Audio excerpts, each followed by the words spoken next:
안녕하세요. 사연을 부탁해입니다. 오늘의 사연을 소개하겠습니다. 어느 날 퇴근 후 아무 생각 없이 집 옷장 문을 열다가 깜짝 놀라서 주저앉고 말았는데요. 차곡차곡 정리해놨던 옷들이 감쪽같이 사라져버리는 참으로 기이한 일이 일어났거든요. 순간 심장이 쉴 새 없이 뛰고 있었고 도둑이 들었나 싶어 주변을 두리번거리다가 혹시나 싶어서 급히 엄마한테 전화를 걸었습니다. 엄마, 혹시 오늘 우리 집 다녀간 거야? 그게 무슨 소리야? 거길 다녀가다니. 그러니까 혹시 오늘 서울에 올라왔냐고. 우리가 서울에 올라가면서 너한테 아무 말도 안 하고 올라갔겠니? 대체 무슨 일인데 그래? 그게 내 옷장에 있던 옷이 싸그리 없어져 버렸어. 뭐? 그게 무슨 소리야? 옷장에 있던 옷들이 다 없어졌다니. 다른 건 다 그대로인데 옷장 안에 있던 옷들만 몽땅 사라졌다니까? 제가 손까지 덜덜 떨면서 말을 이어가고 있었는데요. 엄마가 놀란 채 물었습니다. 혹시 집안에 도둑이라도 든 거 아니야? 그런 건 아닌 것 같은 게 그러기엔 집이 너무 멀쩡해. 그럼 이게 무슨 일이라니? 그럼 혹시 진수가 왔다 간 거 아닐까? 혹시 모르니까 진수한테 연락 한번 해보던지. 진수 씨가? 설마. 그때 이사할 때도 진수가 도와줬다며. 그니까 한번 연락해봐. 엄마의 말에 전화를 끊고 급히 남친에게 전화를 걸었어요. 진수 씨, 혹시 오늘 우리 집에 다녀간 거야? 아니, 나 오늘 종일 회사에 있었는데. 굳이? 근데 아무리 봐도 좀 이상해서 말이야. 이상하다니, 그건 또 무슨 말이야? 그게 옷장에 있던 내 옷이 전부 없어졌어. 뭐? 옷이 없어지다니. 그니까 옷장 안에 있던 네 옷들이 전부 사라졌다고? 그렇다니까. 그니까 지금 내가 얼마나 황당하겠어. 제 말에 남친도 많이 놀란 듯해 보였습니다. 그럼 집에 도둑 든 거 아니야? 경찰에 신고부터 해야 하는 거 아니야? 나도 경찰에 신고할까 했는데 아무리 생각해봐도 이상해서 그렇지. 이상하긴 뭐가 이상하다는 거야. 그렇잖아. 다른 건 다 멀쩡한데 옷만 없어진 게 아무래도 좀 이상하잖아. 아무리 생각해봐도 이건 면식범 소행이 분명해. 제가 확신에 가득 찬 목소리로 말을 하고 있었는데요. 순간 남친이 말을 아끼는 모습이었습니다. 진수 씨, 혹시 뭐 아는 거 있는 거야? 그게 잠깐만 전화 좀 끊어봐. 내가 확인 좀 해볼게. 남친이 급히 전화를 끊었는데요. 그렇게 한 30분쯤이 지났을까요? 진수 씨 어머님, 그러니까 예비 시어머니한테 전화가 걸려왔습니다. 나다. 네, 어머님, 잘 지내셨어요? 너 같으면 잘 지냈겠냐? 오늘 집에 가서 다 봤으면서 그런 소리가 나와. 너도 참 얼굴 두껍다. 네?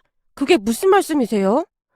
너무나 갑작스런 말에 순간 제가 이해하지 못한 채 대묻고 있었는데요. 그 순간 예비 시어머니 입에서 충격적인 말들이 터져 나왔습니다. 너 오늘 집에 가서 옷장 봤을 거 아니야? 옷장이요? 그럼 설마... 제 입에서 설마라는 말이 튀어나왔는데요. 저는 부디 그 모든 것이 예비 시어머니가 벌인 만행이 아니기만을 기도하고 또 기도했습니다. 만약 그랬다면 도무지 감당을 할 수가 없을 것만 같았으니까요. 통화 중 잠시 숨을 고른 뒤 최대한 냉정해지려 노력한 채 조용히 입을 뗐어요. 그럼 혹시 옷장 안에 있던 옷들 어머님이 그러신 거예요?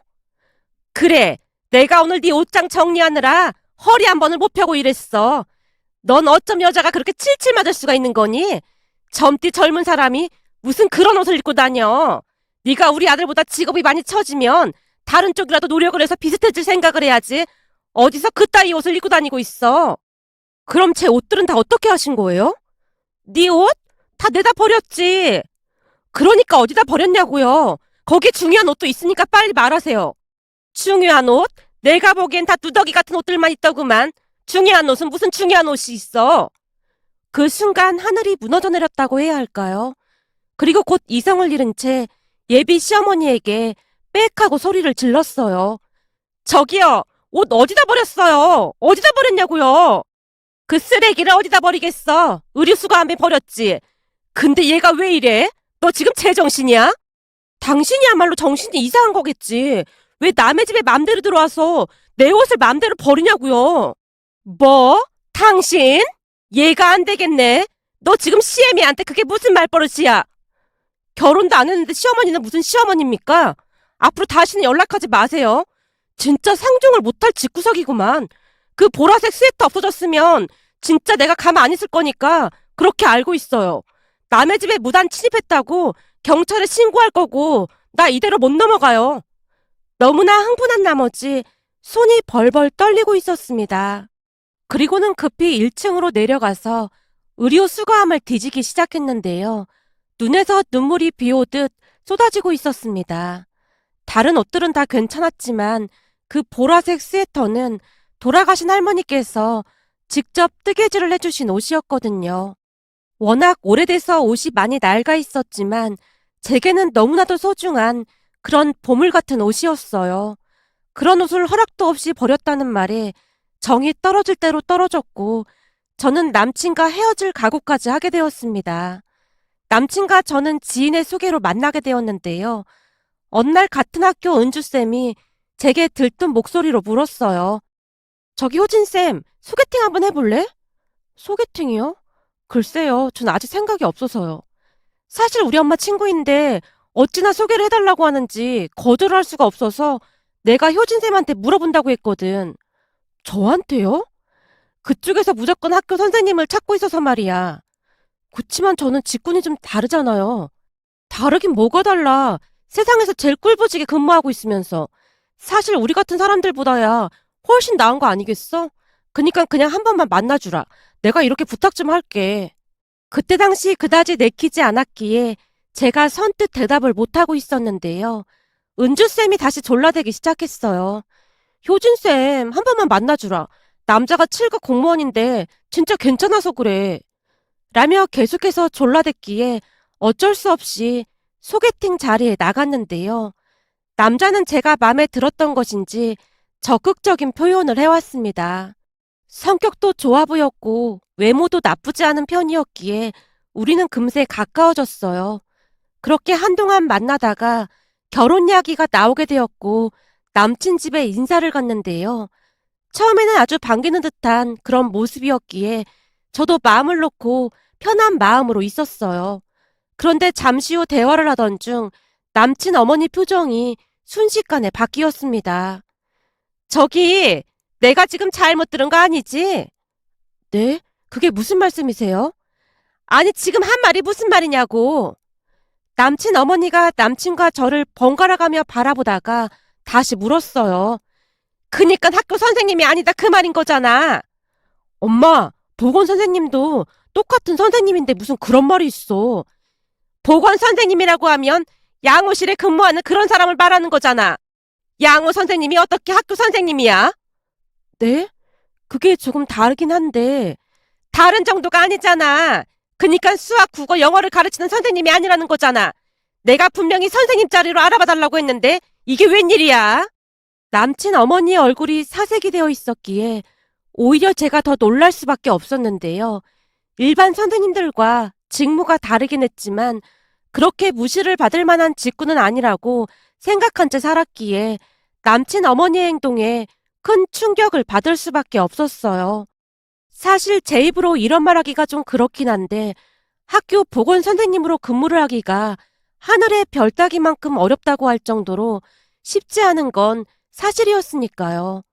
나름 자부심을 가지고 근무를 하고 있던 제게 남친 어머니의 행동은 경악을 금치 못할 정도로 충격적이었습니다.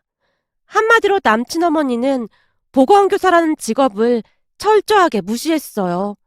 하지만 남친이 제게 워낙 잘하기도 했고 보건교사에 대해 잘 몰라서 그럴 수도 있다고 안일하게 생각하고 넘어갔던 것 같습니다. 그 일이 어떤 일을 불러올지 감히 상상도 못하고 있었던 거죠. 남친 어머니가 저를 탐탁지 않게 생각하고 결혼을 반대했지만 남친은 무조건 저와 결혼을 하겠다고 떼를 썼고 남친 부모님이 어쩔 수 없이 결혼을 허락하긴 했는데요. 그 뒤에도 남친 어머니는 저를 마음에 들어하지 않아 했습니다. 그중 가장 마음에 들어하지 않았던 것이 제가 입고 다니는 옷 스타일이었습니다. 아무래도 학교에서 근무를 하다 보니 제가 입고 다니는 스타일은 튀지 않는 점잖은 옷들 뿐이었어요.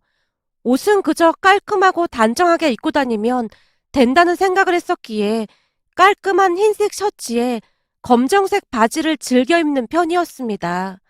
물론 간혹가다 다른 스타일도 있긴 했지만 막 화려하거나 튀는 그런 스타일은 아니었어요. 그런 종류의 옷들은 제게 어울리지가 않는 편이었으니까요. 또한 저는 명품에 관심이 전혀 없는 편으로 부모님이 선물해 준 것 외에는 명품이라고는 없었습니다. 그 모든 것은 부모님의 영향을 많이 받을 수밖에 없었는데요.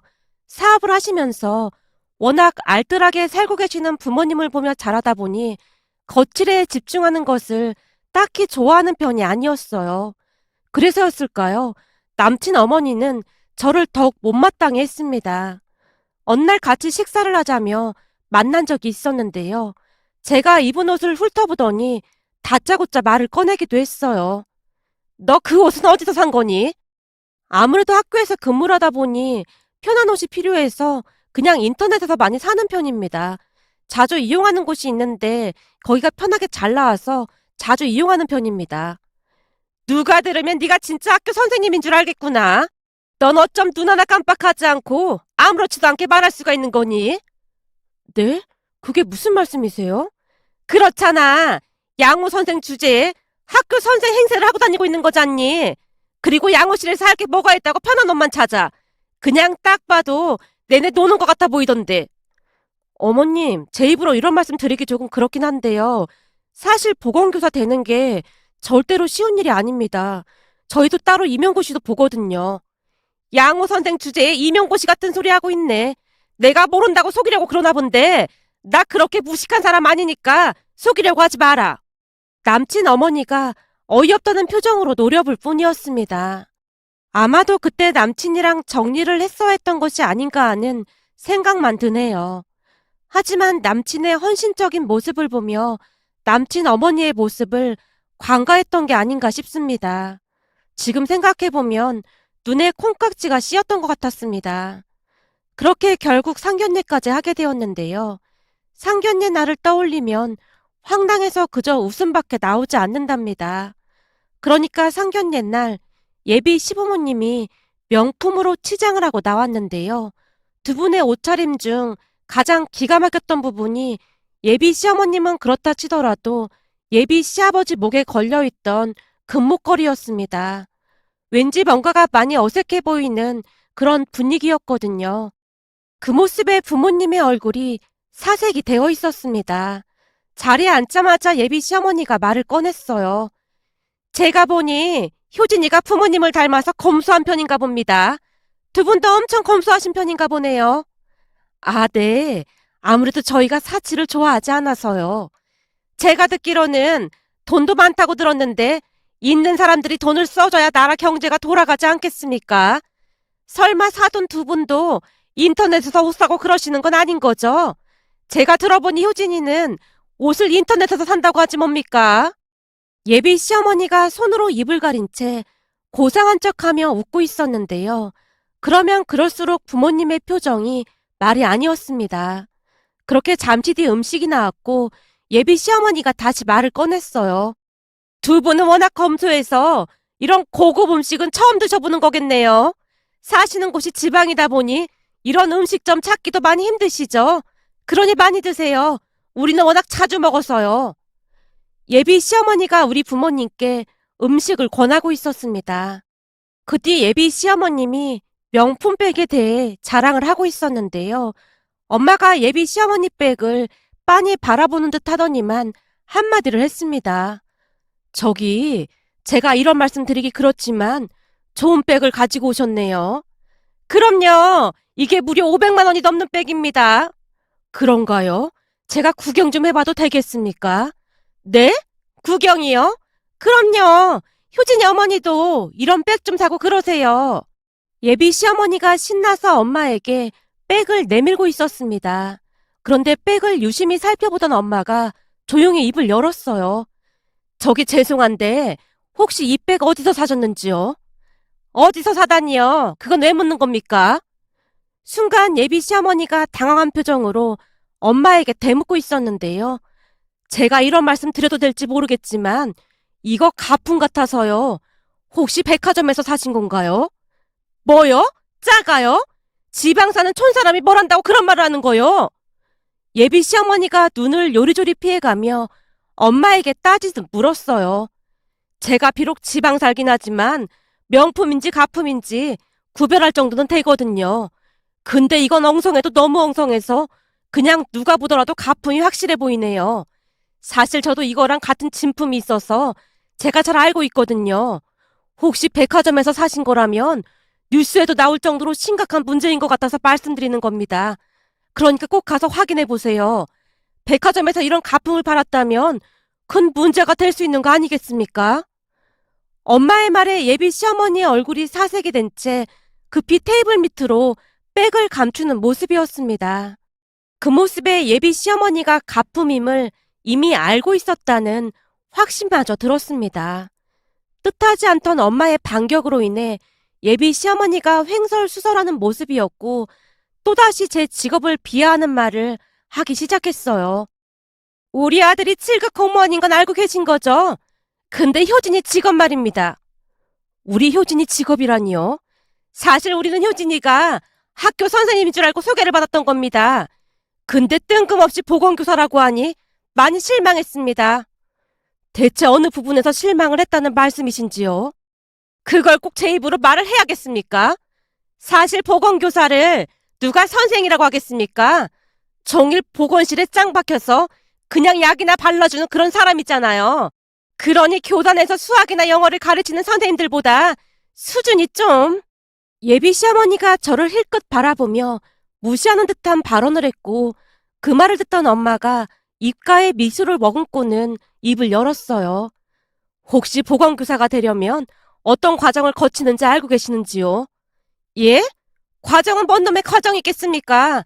선생님들이야 임용고시를 합격한 사람들인데 그런 것도 아닐 거고요. 잘 모르시고 그런 말씀을 하시는 것 같은데 제가 한 말씀 드려도 되겠습니까? 보건교사 되는 일이 참 만만치가 않은 일입니다. 우선 간호학과 중에서 교직 이수가 가능한 대학에 진학을 해야 하고 대학 1학년 성적이 상위 5에서 10% 이내 학생들에게만 교직 이수 받을 기회가 주어진답니다. 간호학과에서 상위 5에서 10% 성적이랑 임용고시랑 비교를 하는 것 자체가 웃기는 일이죠. 거기서 끝이 아니라 기본적으로 보건교사가 되려면 간호사 면허증도 필요하고 교원 자격증 이것도 있어야 되고 한국사 자격증도 상급 이상이 있어야 합니다. 그래야 중등 임용고시를 치를 수 있는 조건이 되는 겁니다. 그렇게 해서 결국 중등 임용고시 합격을 해야 보건교사가 되는 거고요. 뭐요? 보건교사도 임용고시를 본다고요? 엄마가 막힘없이 술술 말을 하고 있었고 예비 시어머니가 넋이 나간 표정으로 입을 다무는 모습이었습니다. 그날 상견례가 끝나고 부모님이 제게 진지하게 말을 했어요. 너 이 결혼 꼭 해야겠니? 진수는 괜찮을지 모르겠지만 진수 부모님 행동이 예사롭지가 않아 보여. 너도 상견례 하는 내내 봤잖니. 우린 살면서 그렇게 몰상식한 사람들은 진짜 처음 봤다. 나도 마음이 좀 심란하긴 한데 진수 씨가 울고불고 매달려서 어떻게 해야 할지 잘 모르겠어. 결혼은 집안 대 집안이 하는 거라고 했어. 특히나 네 시어머니 자리가 보통 사람이 아닌데 감당할 수 있겠어? 엄만 네가 왜 굳이 그런 불구덩이로 들어가려고 하는 건지 이해를 할 수가 없구나. 라며 엄마가 긴 한숨을 내쉬고 있었습니다. 그런데 그런 와중에 그런 일이 일어났던 겁니다. 세상에 어떤 사람이 예비 며느리 옷을 그것도 허락도 없이 그냥 버릴 수가 있을까요? 그날 예비 시어머니는 뭘 잘못했는지 모르겠다는 듯이 오히려 저를 비웃기까지 했어요. 그 바람에 제가 남친에게 전화를 걸어 따져 물었습니다.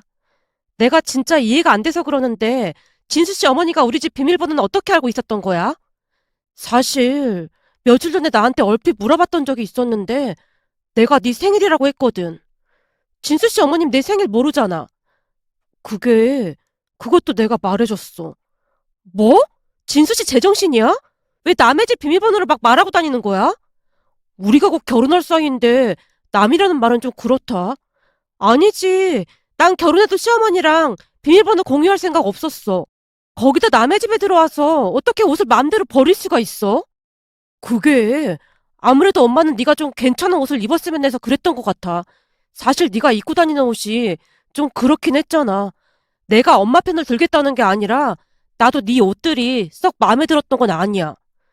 그럼 진수 씨도 어머니 생각이랑 같다는 말이네? 그러니까 우리 집에 무단 침입해서 내 옷을 싹 다 갖다 버린 것에 대해 미안하거나 그런 건 전혀 없다는 거네? 그런 부분은 엄마가 잘못하긴 했지만 엄마도 오죽했으면 그랬겠어. 우리 엄마가 원래 그렇게 막 나가는 스타일은 아닌데 아무래도 상견례 날 니네 엄마 때문에 기분이 나빠서 더 그랬던 것 같아. 그니까 이번에는 네가 이해 좀 해주라. 이해?